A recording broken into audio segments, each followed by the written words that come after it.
আমি আজকে বলে দিলাম, নাইলে আপনারা বলবেন যে আমি আপনাদের সতর্ক করিনি। নিজেদের মধ্যে কাদা ছুড়োছুড়ি বন্ধ করতে কঠোর হুঁশিয়ারি দিলেন সেনাপ্রধান ওয়াকারুজ্জামান। একই সাথে নিজেদের মধ্যে মারামারি করলে দেশের সার্বভৌমত্ব বিপন্ন হতে পারে বলে সবাইকে সতর্ক করেন সেনাপ্রধান। প্রশ্ন আসছে, কাদের উদ্দেশ্যে এই সতর্ক বার্তা দিলেন সেনাপ্রধান ওয়াকারুজ্জামান? ১.৫ দশকের স্বৈরশাসনের অবসান, দেশ ছেড়ে পালিয়েছেন শেখ হাসিনা সহ গুম খুনের মাস্টারমাইন্ডরা। রাজনীতির পালাবদলের ৬ মাস চলছে। স্বৈরাচারী শাসন আমলে একেবারে কোণঠাসা হয়ে থাকা রাজনৈতিক দলগুলো মাঠে ফিরছে।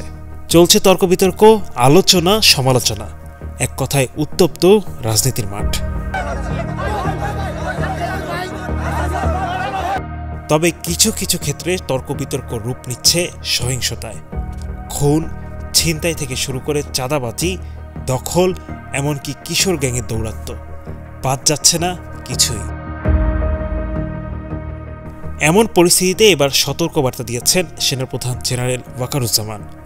মঙ্গলবার জাতীয় শহীদ সেরা দিবসে রাওয়া ক্লাবে আয়োজিত ফটো এক্সিবিশনে সেনাপ্রধান হুঁশিয়ারি দিয়ে বলেন, নিজেদের মধ্যে কাদা ছুড়াছুড়ি, মারামারি কিংবা কাটাকাটি করলে দেশ ও জাতির সার্বভৌমত্ব বিপন্ন হবে। আপনারা যদি নিজেদের মধ্যে ভেদাভেদ ভুলে একসাথে কাজ না করতে পারেন, নিজেরা যদি কাদা ছোড়াছুড়ি করেন, মারামারি কাটাকাটি করেন, এই দেশ এবং জাতির স্বাধীনতা, সার্বভৌমত্ব বিপন্ন হবে। আসন্ন নির্বাচন প্রসঙ্গে সেনাপ্রধান জানান, সরকার নির্বাচনের দিকেই ধাবিত হচ্ছে। তবে তার আগে প্রয়োজনীয় সংস্কার শেষ করবে সরকার, সে পর্যন্ত সবাইকে এক থাকার আহ্বান জানান তিনি। একটা ফ্রি ফেয়ার এন্ড ইনক্লুসিভ একটা ইলেকশনের জন্য ধাবিত হচ্ছে এবং তার আগে যে সমস্ত সংস্কার করা প্রয়োজন অবশ্যই সরকার এদিকে হেল্প করবে। সেনাপ্রধানের এই বক্তব্যের পর এখন প্রশ্ন আসছে, কবে হতে যাচ্ছে জাতীয় নির্বাচন? অন্তর্বর্তীকালীন সরকার, সুতরাং দ্রুত নির্বাচনের জন্য আমরা তাদেরকে আবারও তাগাদা দিয়েছি। নির্বাচন ঘিরে এখন উত্তপ্ত দেশের রাজনীতির মাঠ। ছাত্রদের পক্ষ থেকে দাবি উঠছে জাতীয় নির্বাচনের আগে স্থানীয় নির্বাচনের, যদিও সেক্ষেত্রে বিরোধিতা করছে দেশের অন্যতম বিরোধী দল বিএনপি।